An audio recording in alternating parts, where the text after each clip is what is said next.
শুধুমাত্র এই দোয়াটি একবার পড়েন, আল্লাহ তাআলা আপনার 90 বছরের গুনাহ মাফ করে দেবেন ইনশাআল্লাহ। আপনার 90 বছরের গুনাহ মাফ হয়ে যাবে শুধুমাত্র এই দোয়াটি যদি একবার পড়তে পারেন। আপনার ভাগ্য খুলে যাবে, রিজিকে বরকত আসবে, মনের ন্যাক আশা পূরণ হবে, আল্লাহ আপনার সব দোয়া কবুল করে দিবেন। সুবহানাল্লাহি ওয়া বিহামদি।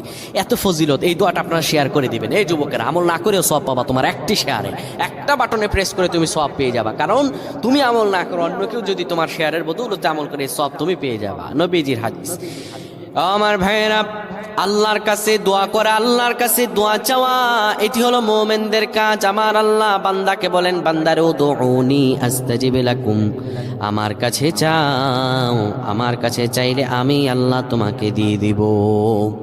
কেউ যদি একবারে দোয়াটি পড়তে পারে, দোয়াটি হলো রব্বি ইন্নী যালামতু নাফসি ফাগফিরলি। কেউ যদি এই দোয়াটা একবার পড়তে পারে, আমার আল্লাহ তাআলা তার